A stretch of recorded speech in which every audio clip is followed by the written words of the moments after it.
Oh, there it is. All right. Scott, we're live and the floor is yours.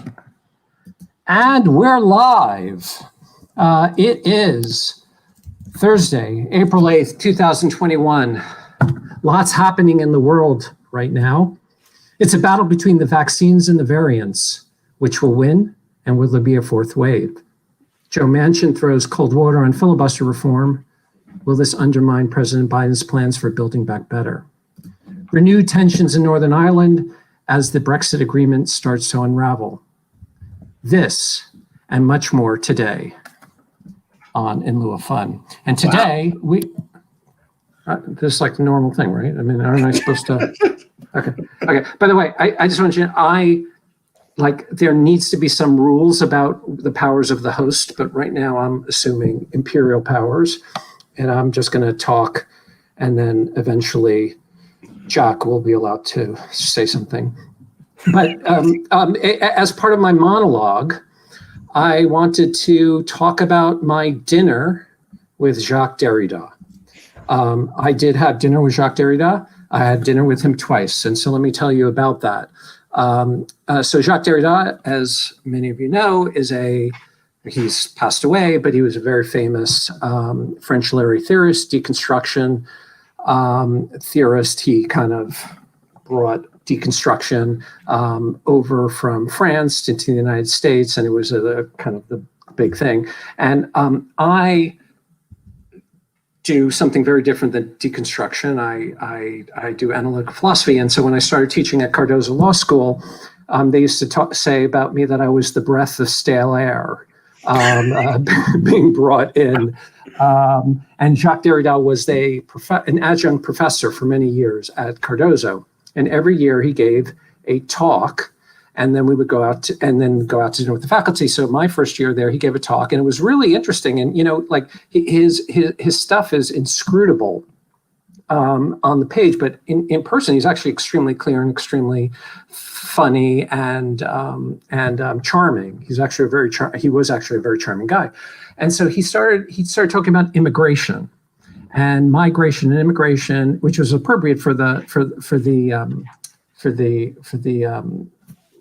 audience, because we were law professors, law students, and he said, my whole entire career has been about immigration and migration, because it's about the other.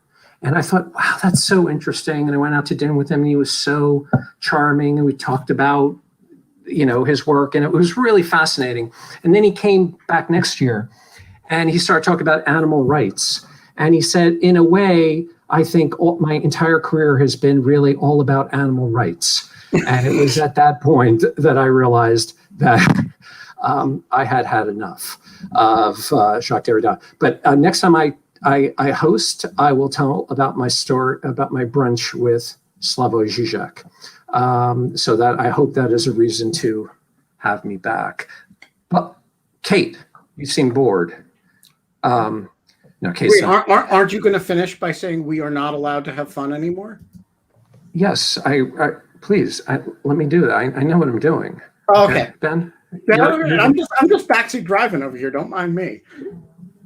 I'm trying not to mind you, but you're making me mind.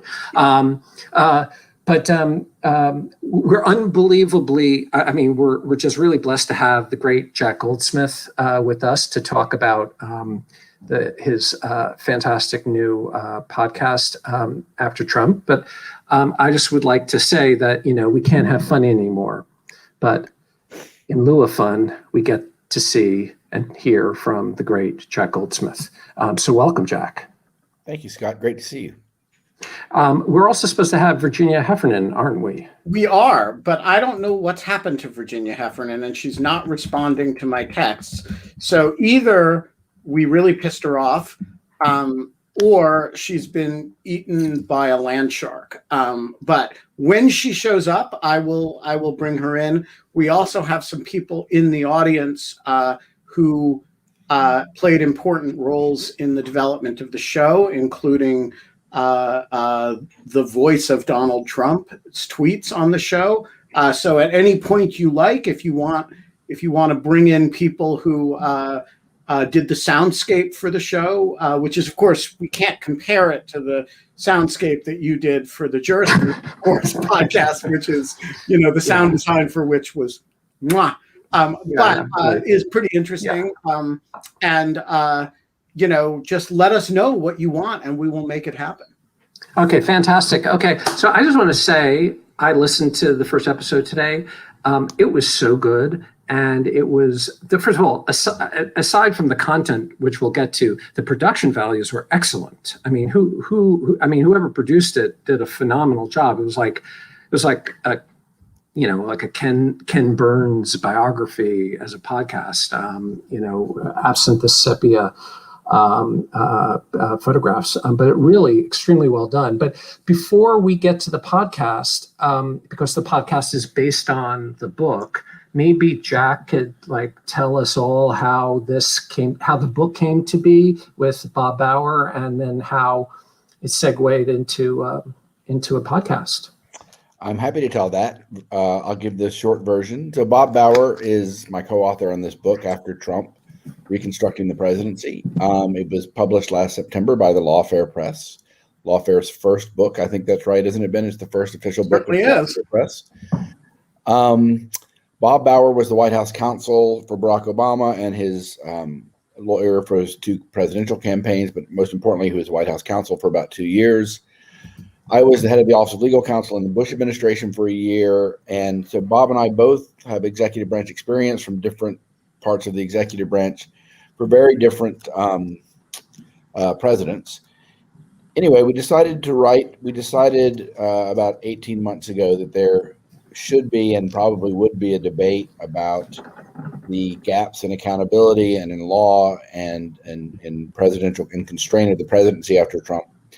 We predicted, and it remains to be seen if this will be true, that there was going to be a discussion about reforming the presidency akin to the one that occurred in the mid-'70s, right after Watergate and Vietnam and the Church Commission. So we wrote a book that basically covers the waterfront of issues that we think should be at the top of the agenda to address the kind of gaps in norms, gaps in law that Trump revealed in kind of a novel way. Trump built on some of the excesses of his predecessors, but he really extended.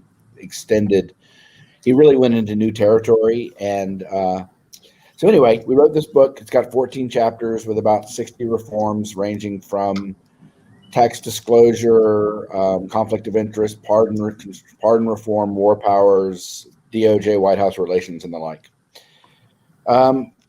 The book has been, we've gotten lots of great feedback on it, and I want to say the book was published by Lawfare, and this podcast is Ben's, just like the book was Ben's idea. We were not sure where we should publish the book. It was Ben's idea to publish it with Lawfare. The whole thing was his brainchild, and this podcast was his brainchild. And I can't take any credit for the podcast.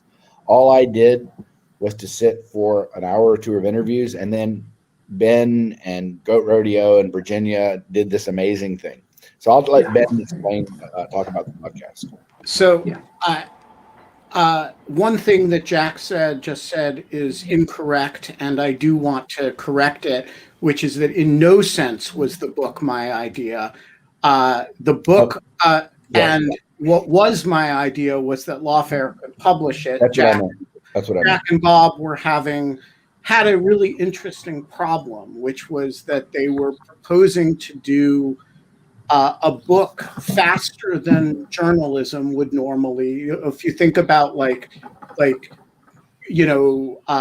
Phil Rucker and Carol Lenig's book about the Trump presidency, these have like a 10 and 11 month lead time from the time they have a manuscript to the time there was a real book. So what Jack and Bob wanted to do was scholarship at a speed that's really faster than journalism. They wanted to produce what turned out to be a 438-page book. It has it has proposals at the detail level of legislative language, and it's exhaustive in the subject matters that it covers. And they needed a production time of about 6 weeks between when they had a finished book and when it would be produced, because they wanted to do it right in the run-up to the election.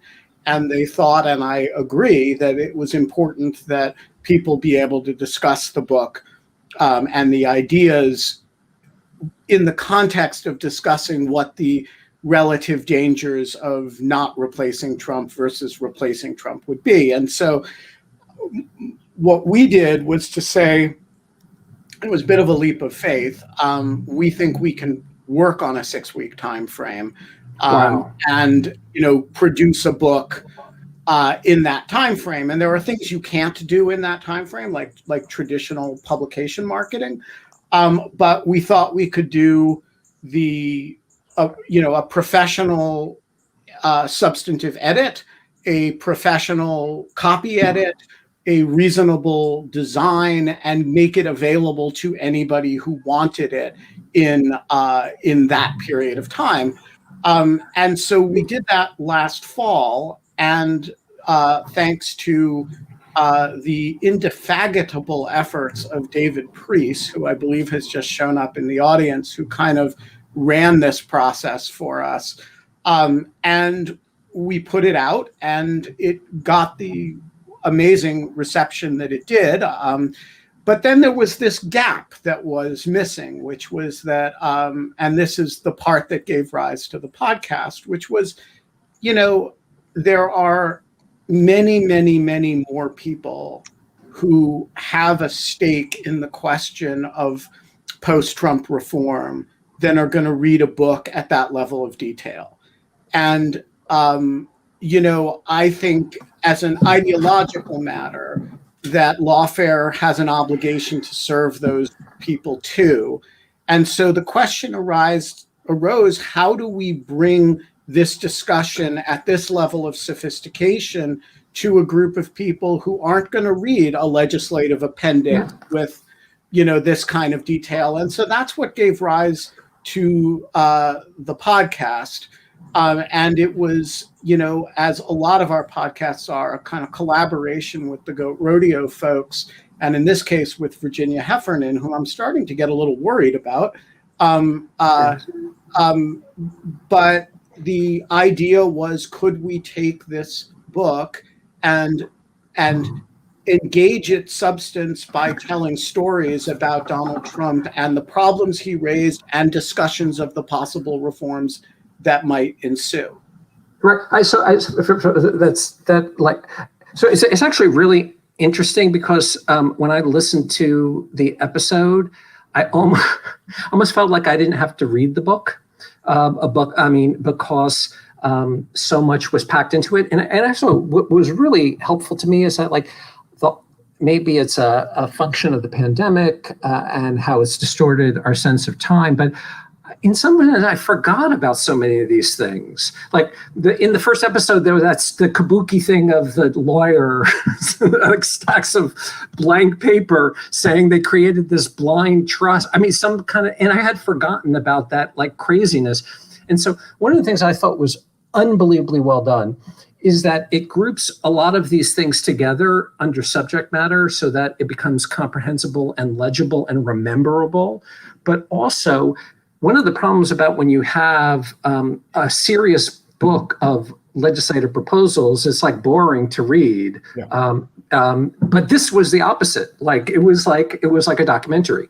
And so it for people like me who will buy but will not probably read all of that book, I listen to the podcast and I feel like I got it. And so that's incredibly. I just think it's stellar, and a real. And what did you guys miss with marketing? Not doing traditional marketing. In some way, this podcast will market the book way better, I think, than sending out 500 galley copies to everybody. So fantastic. There are things that time creates that you can't replace. For example, book reviews in major publications require a lead time. They want the book 3 months before publication so they can get it signed. And you are giving that up. But our feeling was that the audience for this book would find it, because the audience tends to read Lawfare, and we have our own channels of discussion, the most important of which are that Jack and Bob are very prominent and are part of many conversations, and this could that would inject the book into those discussions. I'm sorry, go ahead, Jack. Go ahead, Scott. Go ahead. No, I wanted to follow up on maybe a conversation I had with you like 4 years ago or something, or 3 years ago, but lots has changed since then, about like you wrote another great book, The Accountability President? The Terror Presidency? No, not that. Power and Constraint. The Accountable Presidency After 9/11 or something like that. Oh, okay, right. The Accountable President After 9/11. And so there your thesis was that the president is kept in check by interlocking set of institutions like investigative journalism, inspectors general, various types of litigation, this kind of I forgot what it was called, but reverse panopticon. It's like everyone's looking at Barack Obama. Right. And so the question is, what happened with Trump? Like that all kind of fell apart and required you, I think, kind of to rethink what to do. And so I was wondering if you could talk about like what change, if anything, of your thinking. That's a great question. So I actually don't think Trump defied the model, but I think the institutions worked a lot better than people have recognized. I wrote a 430-page book about why we needed to work on them. Right. But look, Trump was not on my radar screen. And the problems presented by Trump were not on my radar screen when I wrote Power and Constraint. Power and Constraint was written for the more mainstream Bush to Obama range presidency, who has enormous power in an endless war that's being engaged in secret. And the question is, can we rely on traditional checks to hold the president accountable, or is something else going on? And I gave an account that there was a lot more going on, and most of it was happening outside of Congress, inside the executive branch, with civil society groups outside, journalists and the like. And I still think that that's a pretty good, it was almost entirely a descriptive account. There was very little, I had little normative discussion at the end. I still think that's a pretty good account. And I actually think it worked pretty well, even in the Trump administration. I mean, inspectors general were, he tried, there was a lot of news about him lopping them off, but they were still extremely consequential. I mean, Trump defied every conceivable norm, but not everyone might agree with me about this, but there was actually remarkable stability of some of the norms in the Justice Department. If you just set aside the Barr case for a second, the most remarkable thing that came out of the Trump episode, I think, is Volume 2 of the Mueller report, where you have these 10 possible episodes of obstruction of justice. Trump is trying desperately to exercise his core Article 2 power to get rid of Mueller, and he can't do it because of the norms and laws that kept McGahn and Rosenstein and Sessions and Papadopoulos, even the people that just wouldn't carry out his wishes because it wasn't the right thing to do. So I think, I think that account still it still resonates in the Trump administration, but Trump was like something that no presidential scholar, at least I had not, and no one I know had thought of this possibility. So there's definitely, you can see this book is trying to buck up the norms and institutions of the other book for the next Trump presidency. But I think, well, I think they worked actually not terribly. Right. So let me ask you, Ben, can I ask you, because I think if I think of Lawfare and the project of Lawfare has been one that I think has placed a lot of trust in the administration when it comes to national security decisions. And I think the kind of the difference between Lawfare and like just security or other kind of more left-leaning organizations and publications had been about whether we should trust the administration as much as Lawfare's kind of median writer felt. Has it changed your mind, Ben, about? Yes and no. So in the sense that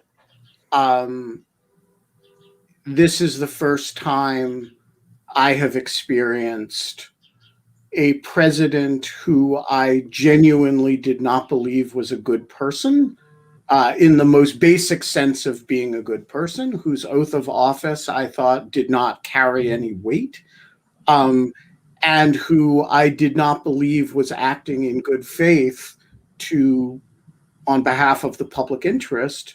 Sure. I mean, a huge amount of the writing that we were doing on Lawfare prior to the Trump administration was subconsciously or consciously based on the presumption that the oath meant something and that the care clause was being observed, at least in an effort, by effort. And so once you don't believe that, it changes all the presumptions you're willing to assign.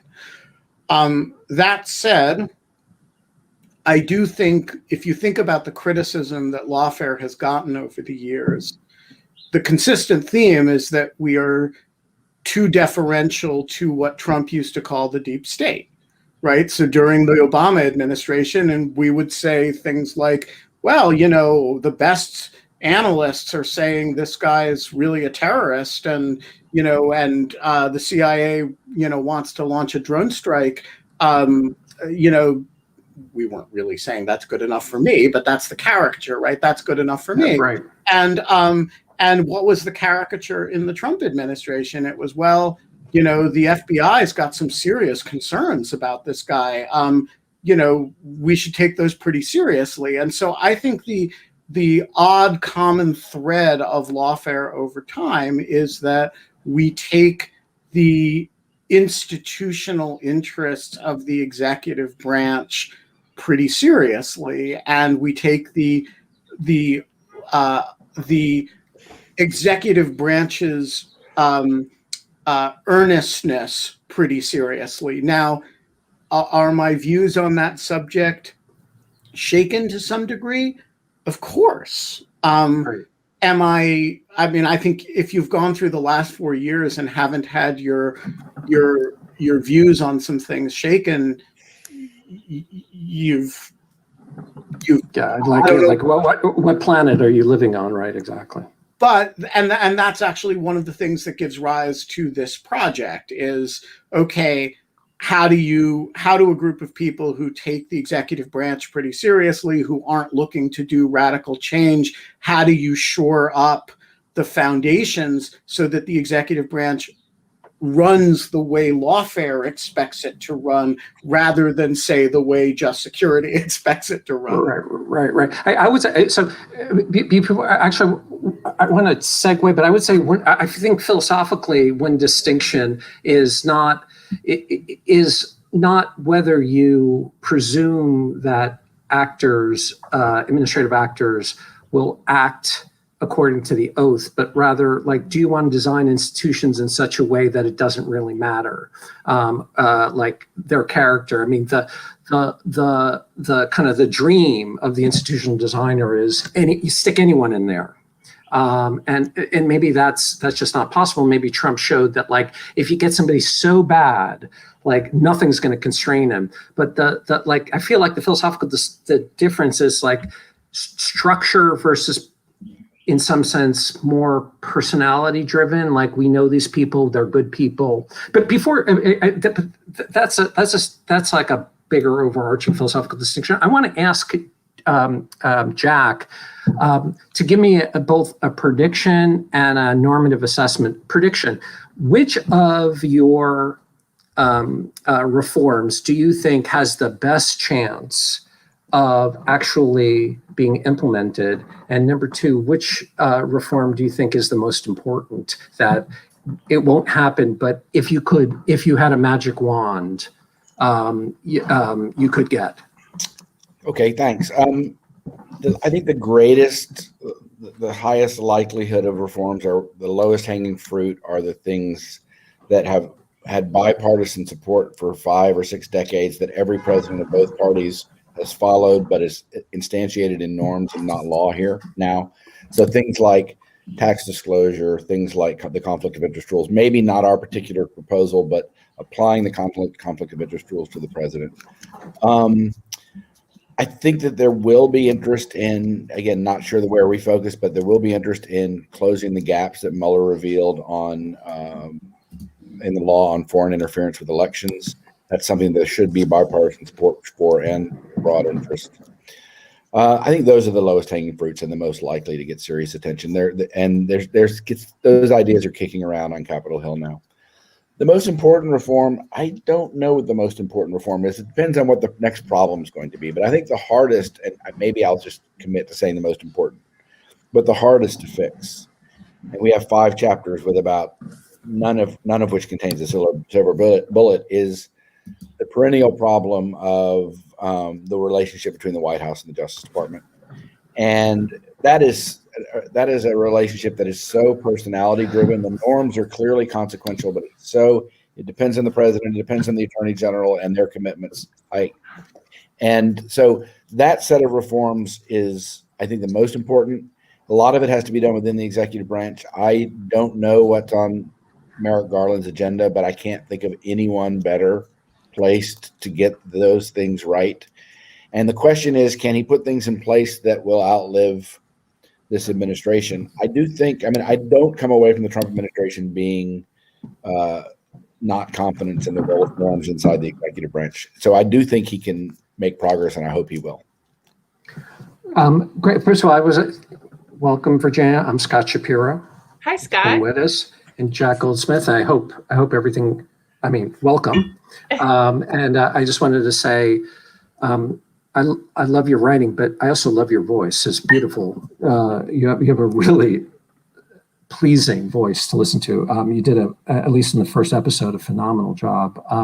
But I wanted to ask you a question, which Alice Watson just mentioned asked in the Q&A, is how does it feel emotionally to have to revisit Trump after Trumpcast?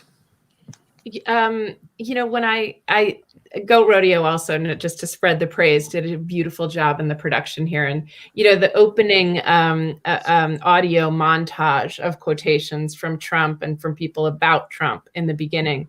I was doing all right until Proud Boys, stand back and stand by. Yeah, that's right. That hit me too. Right? And yeah.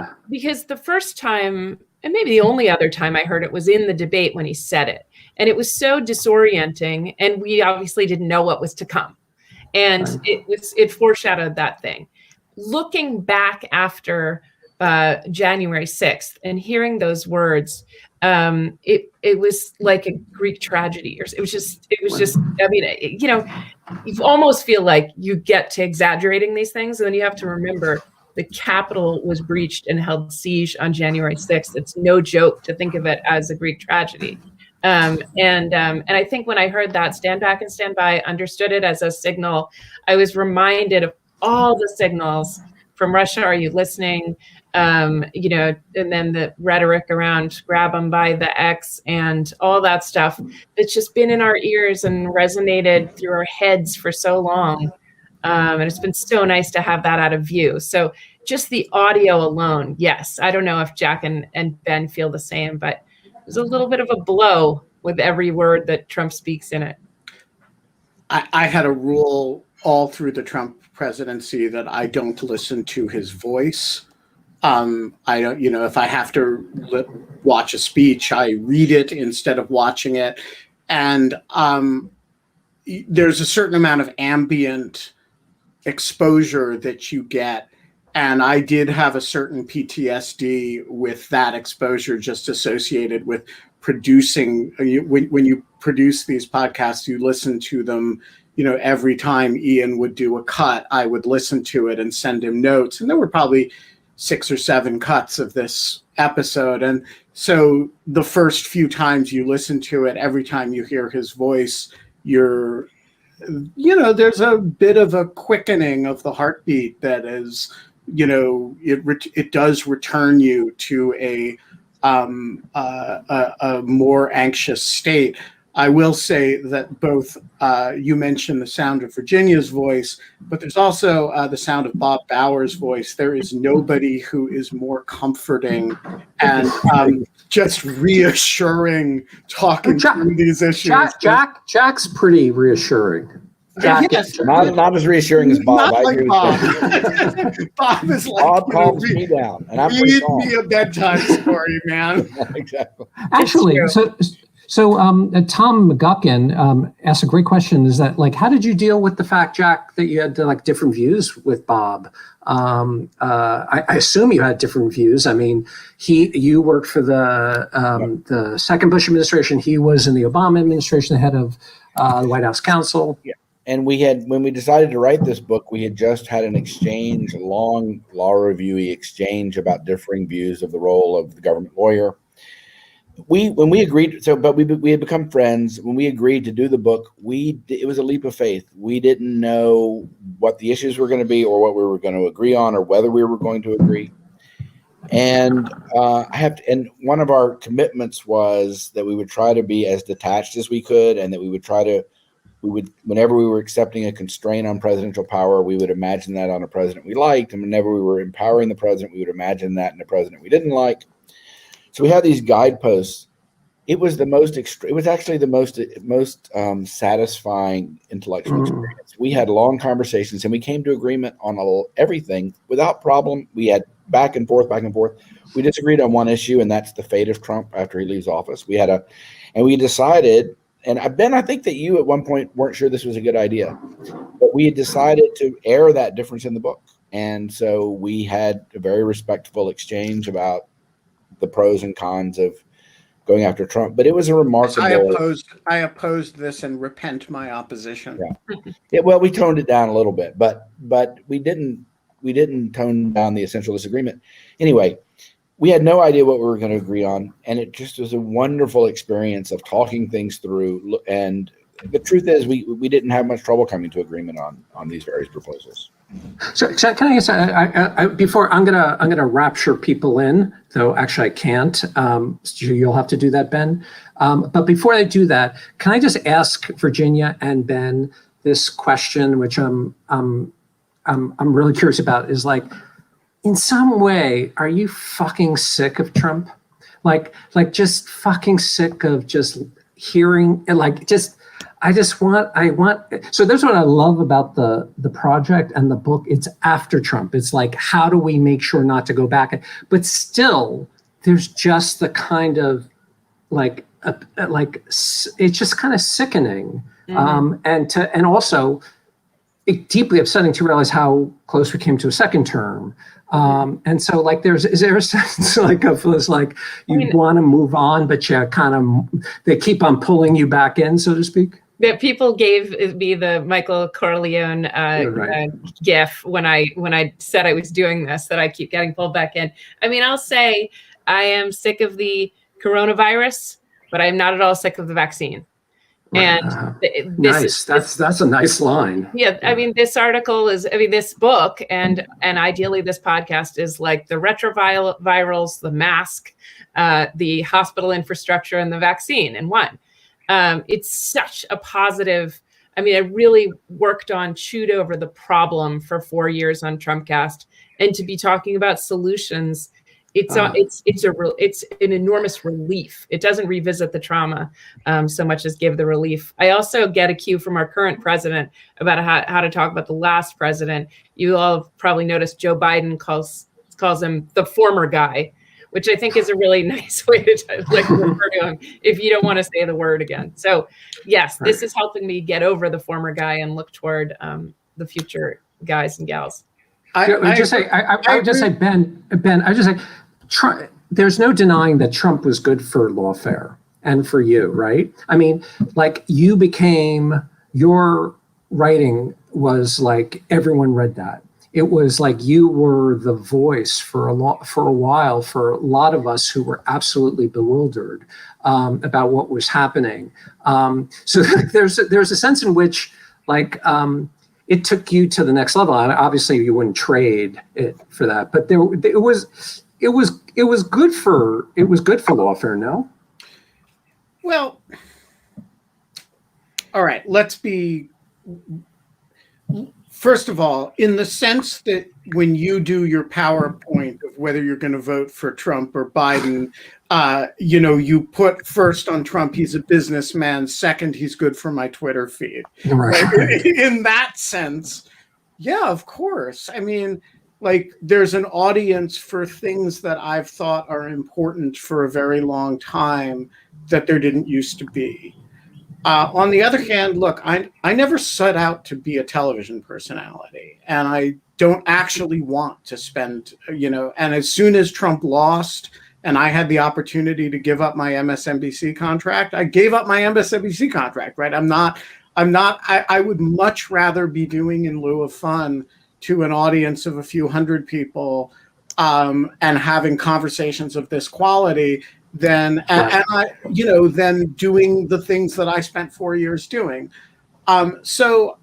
Look, did it show proof of concept that many more people should be paying attention to things like Lawfare than before? Yes, of course. Was Lawfare doing just fine before the Trump administration? Yeah. And we weren't saying, boy, what we really need is, like a cosmic disaster to make people take us seriously. And so I think we're going to be just fine without Donald Trump. And one of the ways we're going to be fine is when everybody else is too traumatized to have the discussion about, okay, what should the conflict of interest rules be to actually host that conversation in a sustained and serious way and not forget that we need to host it. And by the way, also to, not lose sight of the fact that Joe Biden will have foibles and outrages of his own. I don't think they'll be of the same scale, but we need to be on that. Now, am I sickened by going back to Donald Trump? I want to one-up Virginia on this. Virginia says, I'm sick of the pandemic. I'm not sick of the vaccine.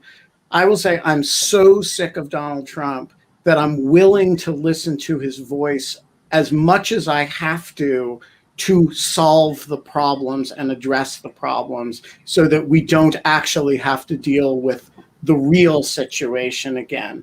And it's not pleasant. I don't enjoy it.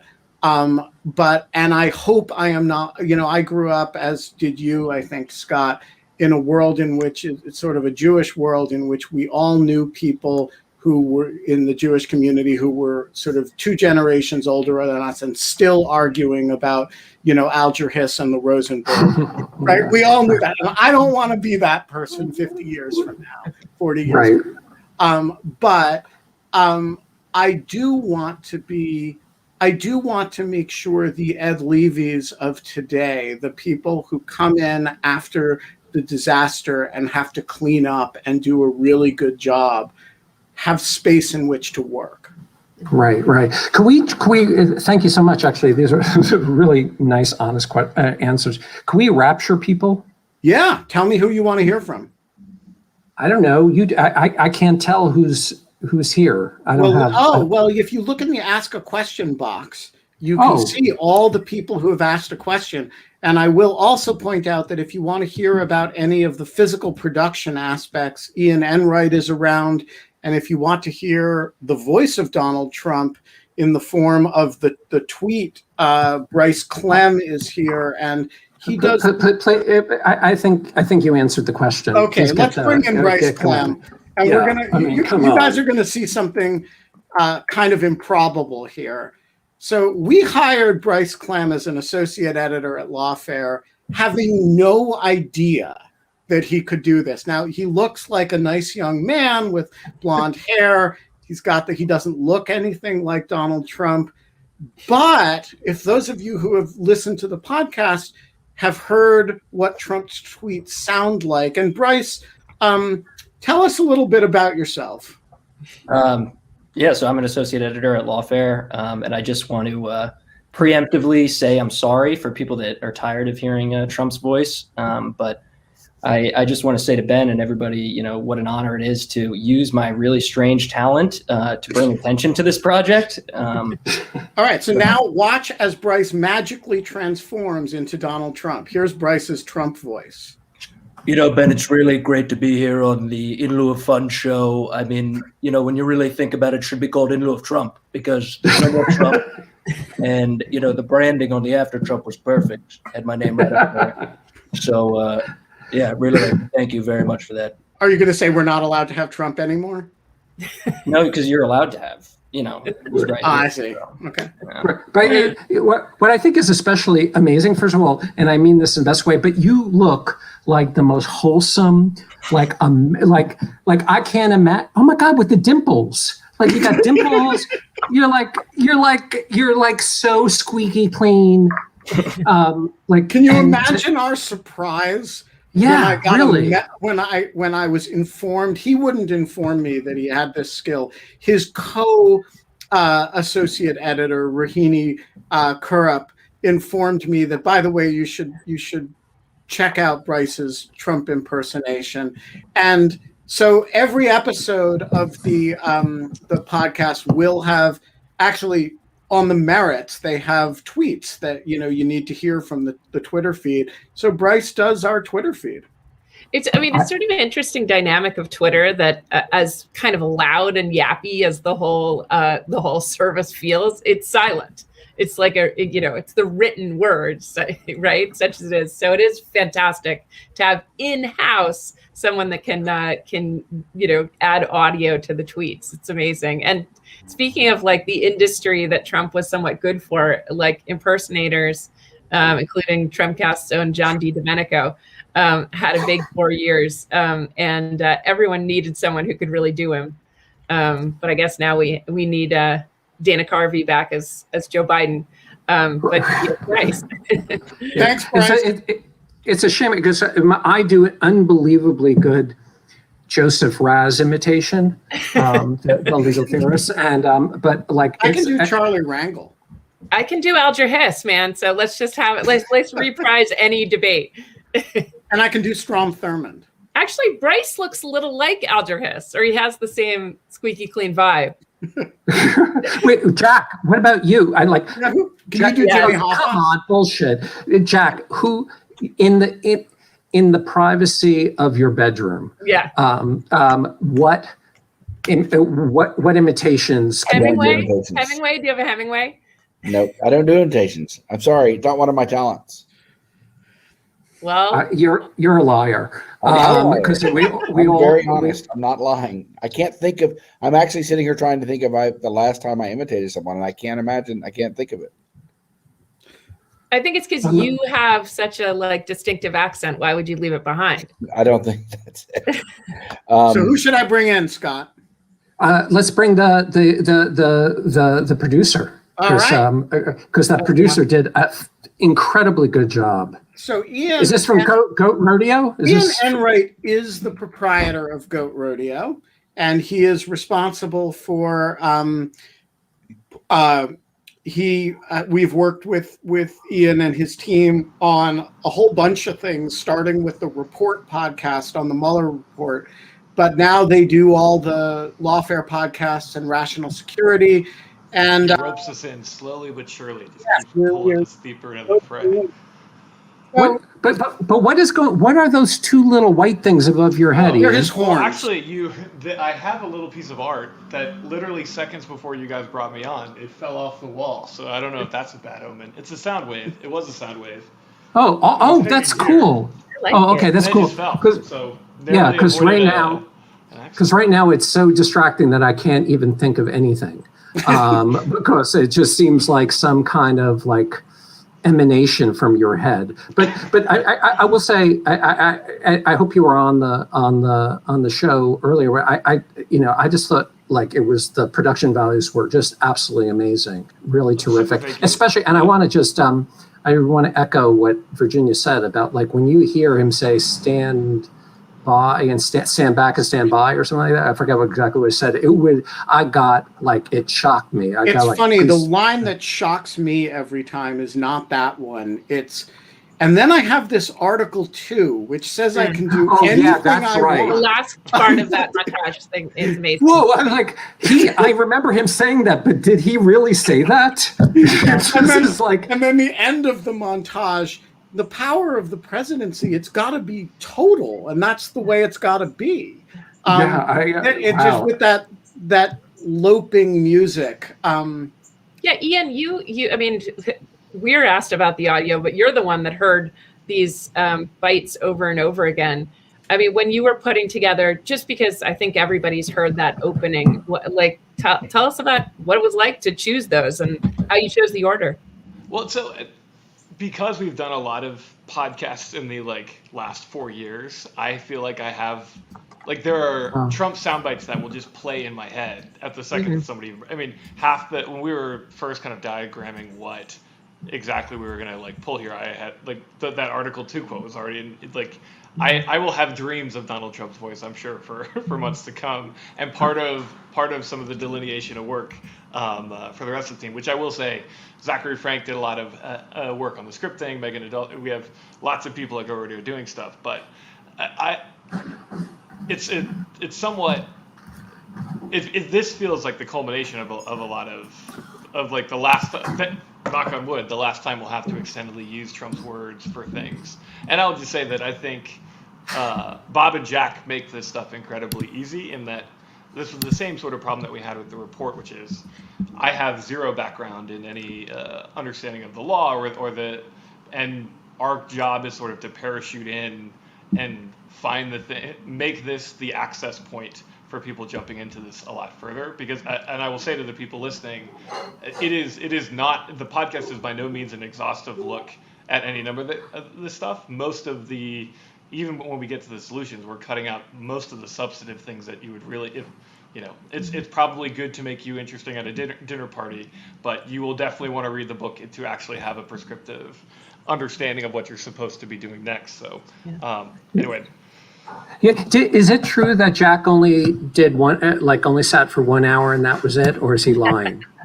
I mean, Jack, Zachary Frank can tell you, who does our kind of day in day. I didn't do much. I'm not lying. Yeah. I think it was a total of 90 minutes span of tape, 2 hours maybe. Yeah, a couple hours. I mean, so so why does he even get to be a guest? That's what I'm trying to figure out. The sequence of events is they wrote the book. I sat down with both of them individually for a few hours each to talk about the book and to talk through the various. So Jack wrote certain of the chapters and Bob wrote certain of the chapters. So there are some episodes that are very Bob heavy, like episode 1. Some episodes are going to be more Jack heavy. But I sat down individually with them. Then I realized I was kind of in over my head. I wasn't the right narrator for this. So I asked Virginia, having assembled probably 6-7 hours of interviews, I asked Virginia to come in and host it. And Virginia and Ian's team and I worked together to take this tape and create stories around it. That's the basic sequence of events. So can I ask you something, Ian? I'm sorry, go ahead. Yeah, one thing. I just want to pay Lawfare a compliment. And Scott, you'll appreciate this. So we talked at the beginning of the show, really, Lawfare moved mountains to get this book. We finished it in July. I was actually it was published the first week of September, but I was actually editing the manuscript up until late August. I mean, literally, so and it was just an incredible, just pouring of massively competent resources to get this done. And the book did very well. And then to take it, so Lawfare's, again, I had very little to do with with this podcast, but Ben and Virginia and Goat Rodeo took this dense, policy-heavy book, legal-heavy book, and made it vivid and accessible and gave it a narrative structure. And it's just, as an author, I'm just deeply, deeply, deeply grateful. It's just really, really exciting. I can really imagine that. Can I ask how long it took to produce the first episode? Like how many person hours does that take? Like, for example, Virginia, how long? So Virginia, how long? I mean, how many minutes, hour does one episode of narration take?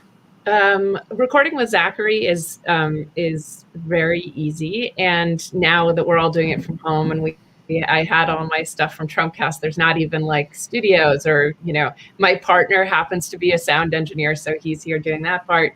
So I'd say, I mean, basically we do each paragraph twice, sometimes 3 times. Zachary gives some direction and tells me to slow down. So I don't know. I can't exactly time it. Maybe twice.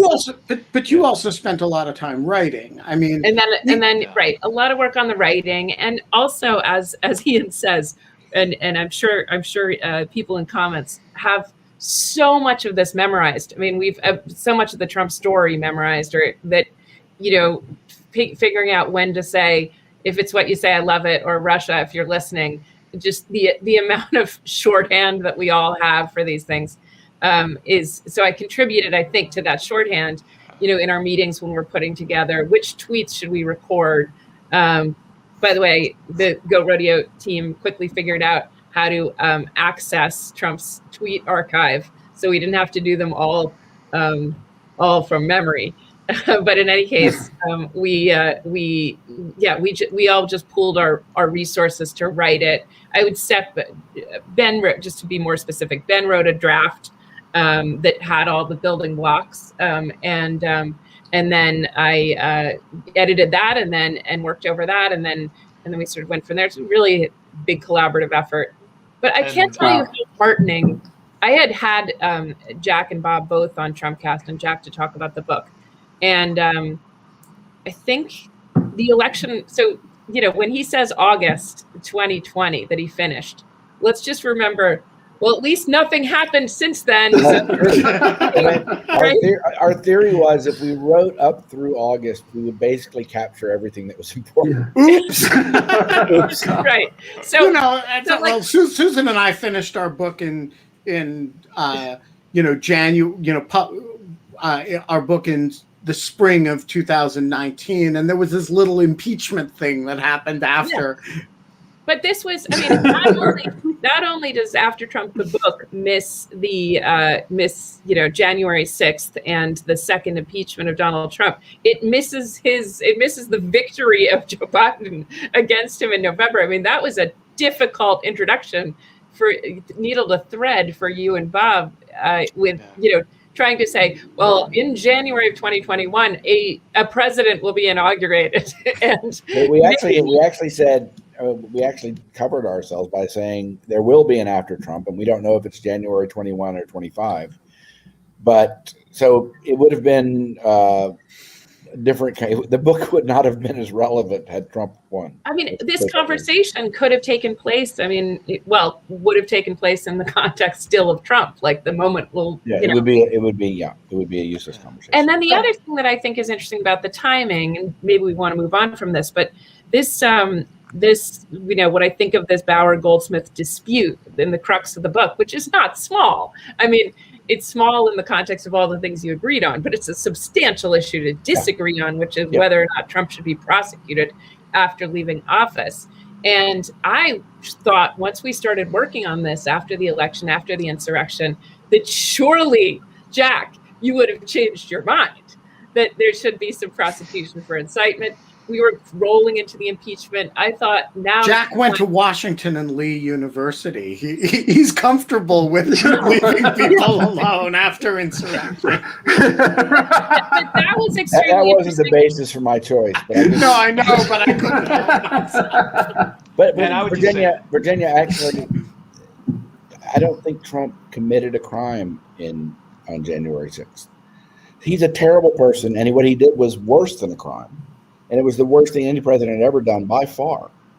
But that doesn't mean that it's actionable as a criminal prosecution. And it doesn't. My opposition to going after Trump is not an across-the-board absolute prohibition on prosecuting presidents. And I hope he faces full justice for his pre-election, for the investigations prior to his election. Mm-hmm. One of the premises of basically my argument in a nutshell is I don't think it's not obvious to me that there's a crime he committed that can be prosecuted. And the costs of figuring that out are enormous for the Biden administration and for the future of the country. And I'm not saying it's an easy call, but nothing that happened on January 6th changed my mind about that, as awful as it was. Yeah, I would just say that's worse than a crime. I mean, that's a great essay. It was worse than a crime. I mean, it was worse than a crime. Like an act of war or an act of something. It was so deeply, I don't even know what the word is, anti-patriotic. I don't know what the word is. It was just so deeply awful. The word that I think you guys used I think you said it, Virginia. Maybe I'm misremembering, but there was something sacrilegious about it. Yeah. The word she used was desecration. Right, desecration. I remember that from from 30 Rock when Tracy Jordan says desecration. Is that bad? But yeah, there was just something right. Desecration is a kind of desecration of kind of a civil space. But I actually this Virginia raised a issue which hadn't occurred to me, but of course, because we're now living in the Biden administration, but was it really hard to write a book that might have been mooted in the sense that, like, if Trump had won, it would have been like, it would have been something that we put our laptops on during Zoom calls. I don't have any expectations that anyone is ever going to read any of my books. So bullshit! Come on, I'm come not on. bullshitting you, Scott. I'm not bullshitting you. We a lot of people write a lot of books that never get read, and right, but their names are not Jack Goldsmith. I was hoping that it would be read before the election, and I was hoping that Trump would lose, so it would be relevant after the election. But it was just we understood fully that it might be both moot and embarrassing if Trump won. But it wasn't the process that did not affect me in the writing process. I didn't worry about that. Not because I thought Biden was going to win. I wasn't at all confident Biden was going to win. By the way, I just want to say, and I won't do this because it would be a violation, but I have the email you sent me. I was I think in an airport in Germany the day after Trump won. And you were quite optimistic, as I recall. I will not read it, but it about what? That Trump was going to clean up the executive branch. Clean up the executive branch? Yeah, yes, because at the time there were all these claims about lobbying reform and I believed that Trump was going to. I believed a lot of things about what Trump was going to do. I believed that he was going to come in and do some of the things he said he was going to do about corruption. And that was so stupid and naive. I mean, it was the opposite of who he was and what he was about. So, yeah, I don't remember saying that, but I'm not surprised. I would never post it on Twitter later today. Also, I don't think you can be responsible for anything we said in November of 2016, because I think I said, I'm burning it down. I'm moving to. There's some very blurry memories I have from that month and predictions. I was admittedly not as worried. Frankly, I wasn't as worried about Trump through the whole Trump administration as most of the people in our circles. But I was not as panicked in November as I should have been of 2016. It's true. Although one of the things about your not being as panicked in general about Trump was that when truly terrible things happen, you would go bananas in a way. So I remember a conversation with you at the beginning of COVID when you were just apoplectic in a way that I think Virginia or Scott or I wouldn't be, because we had this baseline level of elevated anxiety, whereas you would experience it.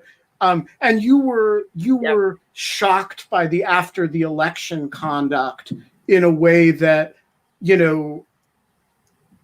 I think so you had a lower level of baseline anxiety punctuated by these extreme vacillations. That's true.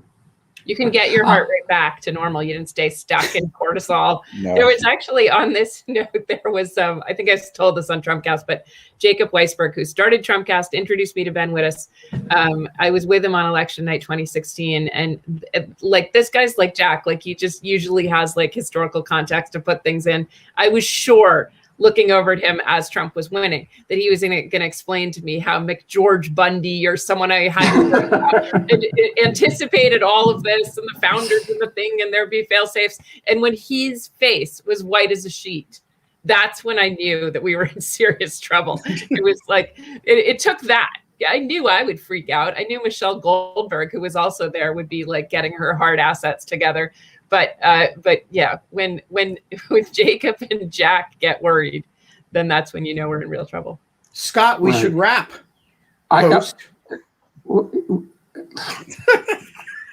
I say when we should wrap. Yeah, that's true. Okay.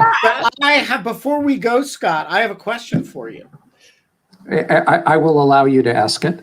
Do you want to take over 1 day a week of In Lieu of Fun? This is like a wedding proposal on the Jumbotron. You're stuck, Scott. I mean, you could say no, but because like we have this question, as Kate and I transition to more normal times and we are allowed to have fun anymore, we want to keep faith with the Greek chorus in the chat, And you're very good at it, Scott. And plus, you're really good at it. You've gotten good reviews. I just want to say my entire life I've been wanting somebody to say that to me. So we could even make a list of which you would be the only member of people who've been asked to regularly host a day a week of In Lieu of Fun. Eventually we'll have a few more, and then we will have a transition plan. But you could be the leading edge of this. Can we end this now? I need a minute. You need a minute. Yeah, excuse me 1 second. Think about it. Excuse me 1 second.